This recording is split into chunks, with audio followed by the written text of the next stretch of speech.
सभी भाइयों को नमस्कार। मैं हेमंत मिश्रा, आप सभी का भाई, मित्र और दोस्त हाजिर हूँ आज एक नई वीडियो में।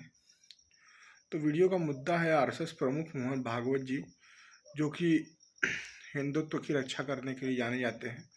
जो संगठन है आरएसएस, उसके वो इस समय प्रमुख हैं मोहन भागवत जी। उन्होंने एक बहुत ही संगीन आरोप ब्राह्मणों के ऊपर लगा दिया है कि ब्राह्मणों ने जाति बनाई है। तो इसके लिए मैं कुछ रेफरेंसेस आपके बीच में रखना चाहता हूँ कि ब्राह्मणों ने जाति बनाई है या कहाँ से जाति बनी है। इसके लिए आप गीता को पढ़िए, ठीक है। गीता में ये चीज़ें लिखी हुई हैं कि भगवान विष्णु स्वयं कहते हैं कि हमने पृथ्वी के कार्य को संतुलित करने के लिए वर्ण व्यवस्था का निर्माण किया है, जाति नहीं बनाई गई है। जाति कब बनाई गई है इसको समझिए, ये जाति कैसे बनी है इसका भी एक प्रोपेगेंडा है। आज मैं बता देना चाहता हूँ आपको कि जाति बनाने का उद्देश्य या जाति बनाना सिर्फ ब्राह्मणों के हाथ में नहीं है। देखिए, अगर आप 15वीं शताब्दी से पहले आप चलेंगे 11वीं शताब्दी में, तो उस समय के जो पंडित थे, ब्राह्मण थे, वो ये चाहते थे कि सिर्फ उनके ही बच्चे पुरोहित बने, और जो क्षत्रिय थे वो ये चाहते थे कि उन्हीं के बच्चे सिर्फ लड़े और कोई न लड़े। और वैसे ही लोहार चाहते थे कि हमारे बच्चे लोहे का कार्य सीख सकें और कोई ना सीखे। उसी तरीके से कुम्हार चाहता था कि बर्तन का कार्य हमारे बच्चे सीखें और कोई ना सीख सके। उसी तरीके से हर जातियाँ, जो भी जातियाँ अस्तित्व में हैं आज के दिन में, वो उनके पुरखे ये चाहते थे कि जो हम कार्य कर रहे हैं पेशेवर कार्य, वो और कोई ना सीख सके। इसमें ब्राह्मणों की गलती कहाँ से हो गई, आप बताइए। और जो है गीता, तो क्या गीता किसी ब्राह्मण ने लिखा हुआ है? गीता किसी ब्राह्मण ने लिखा हुआ है? मतलब आज के डेट में अगर आपको एक फेम पाना है तो आप सीधे ब्राह्मणों को टारगेट कर दीजिए। भाई साहब ब्राह्मणों ने बहुत कुछ किया है इस देश के लिए, उसको भी आप बताइए कभी। उसको आप कभी नहीं बताते हैं।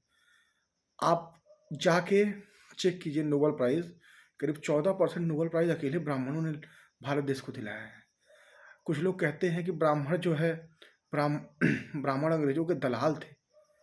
एक बिहार के विधायक जी हैं, मंत्री जी हैं, मैं उनका नाम नहीं लूँगा, वो कहते हैं कि ज़मीनें उन्हीं के पास बची जो अंग्रेज़ों के दलाल थे। मेरे भाई, मैं आपको बता देता हूँ, आप नहीं जानते होंगे, हमारे भी समाज के लोग या हमारे देश के लोग अनभिज्ञ होंगे। बहुत सारे लोग पढ़े लिखे हैं, बुद्धिजीवी हैं, मैं ये नहीं कहूँगा कि वो भी नहीं जानते होंगे, लेकिन इस बात को जानिए कि पंडित सुभाष चंद्र बोस, जिन्होंने आईसीएस क्लियर किया था, तीसरा या छठवां रैंक लाया था, मुझे इस समय क्लियर याद दिमाग में नहीं आ रहा है। उनको 64 भाषाएं आती थी, ठीक है। और उनसे जब आईसीएस का इंटरव्यू हुआ, उनसे 41 मिनट तक इंटरव्यू हुआ था।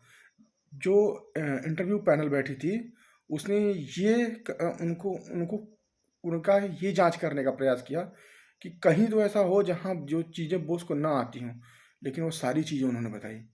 और सबसे अधिक योगदान उन्होंने दिया। उनके कहने पर एक मुसलमान ने जो है अपने 4 करोड़ रुपए उस समय में दान किए हैं।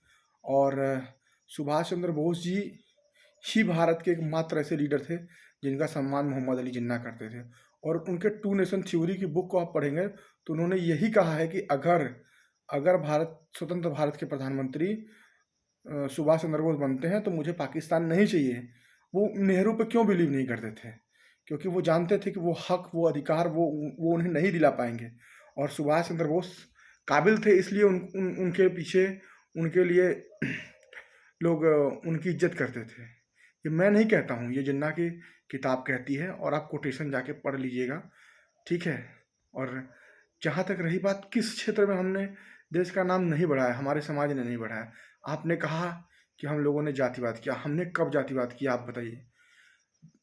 जिन्हें आप डॉक्टर बाबा साहब अम्बेडकर को ही आप ले लीजिए, जो भारत के सबसे शिक्षित व्यक्ति रहे हैं। उन्होंने अपने गुरु के नाम को अपनी जाति बनाई। अम्बाडकर के जो उनके गुरु जी थे, उनके नाम को उन्होंने अपनी जाति बना ली।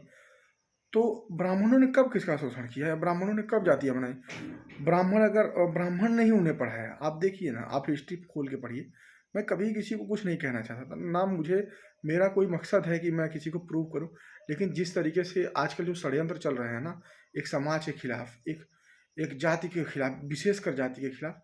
तो ये चीज़ें आपसे हाथ जोड़ के निवेदन है कि मोहन भागवत जी ऐसी ओछी राजनीति आप मत कीजिए। आप हिंदुत्व को प्रमोट कीजिए, आप हिंदुत्व को बढ़ाइए, हमें उससे कोई तकलीफ नहीं है, लेकिन आप किसी एक जाति विशेष को टारगेट मत कीजिए। आप गीता में पढ़ेंगे, गीता में स्पष्ट रूप से लिखा हुआ है। अब मुझे इस समय श्लोक और सूरा नहीं आ रहा है, सॉरी, मुझे श्लोक याद नहीं आ रहा है, नहीं तो मैं श्लोक नंबर में आपको बता देता। और मैं झूठा श्लोक नंबर नहीं बताना चाहता, क्योंकि मुझे इस समय याद नहीं आ रहा। मैं हो सकता है कमेंट में पिन कर दूंगा, आप जाके देख लीजिएगा। तो इन सबको कहने से पहले, कुछ भी किसी के ऊपर आक्षेप लगाने से पहले, कृपया मैं आपसे हाथ जोड़ के निवेदन करता हूँ, आप हमारे बड़े हैं, आप हमारे सम्मानित हैं, तो ऐसी चीज़ें ना करें। और देश की जनता जानती है कौन क्या कर रहा है देश के लिए, कौन किसने क्या किया है देश के लिए, तो वो हमें बताने की ज़रूरत नहीं है, देश खुद जानता है। ठीक है। और जो लोग ये कहते हैं कि ब्राह्मण तो देखिए, मैं जात पे वीडियो आज नहीं बनाना चाहता था, लेकिन मेरा मन बहुत व्यथित था इस जो है मोहन भागवत जी ने जो ये कमेंट किया था, उस पर मेरा मन बहुत व्यथित था। और एक बिहार के मंत्री जी हैं, वो ये कहते हैं कि भाई साहब, गिन के 100 नाम मैं यही गिना सकता हूँ, या अगर आप मंत्री जी आपको न याद होगा ना, तो मैं जब आप बोल दीजिएगा तो मैं 100 नाम ब्राह्मण क्रांतिकारियों को ऐसी जबान से बता दूंगा आपको, एक एक नाम, और उन्होंने क्या किया, कितना योगदान दिया, ये भी मैं बता दूंगा। मैं कोई भी बात ऐसे नहीं कहता हूँ, कुछ भी बोल देता हूँ, ऐसे कुछ नहीं है। जो चीज़ें मुझे पता होती हैं वही मैं बोलता हूँ। इसलिए मैं हाथ जोड़ के निवेदन करता हूँ, आप सभी लोग अपने समाज को, अपने जाति को, अपने धर्म को आगे बढ़ाइए। मैं आपका स्वागत करता हूँ, लेकिन किसी जाति को नीचा या ऊंचा मत दिखाइए। ठीक है। तो सभी को धन्यवाद, मिलते हैं आगे। आप इस वीडियो को ज़्यादा से ज़्यादा शेयर करें। यदि आप सबको समान मानते हैं तो इस वीडियो को ज़रूर शेयर करें, क्योंकि हम नहीं चाहते हैं कि जाति मजहब की राजनीति इस देश में हो। इस देश में विकास होना चाहिए। इस देश को चाइना से ऊपर ले जाना है, इस देश को अमेरिका के बराबर खड़ा करना है, अमेरिका को अपने नीचे करना है। तो इसके लिए हमें सबको साथ में मिलकर आना होगा, हमें सबको बराबर होना पड़ेगा, तब जाके ये चीज़ें होंगी। तो इसके लिए अगर आपको ये वीडियो पसंद आई है तो इस वीडियो को शेयर कीजिए, लाइक कीजिए, और कमेंट करके बताइए कि क्या मैंने सही कहा, या इसमें अगर मैंने किसी की भावनाओं को ठेस पहुँचाया है तो मैं उससे तहे दिल से माफ़ी चाहता हूँ। धन्यवाद।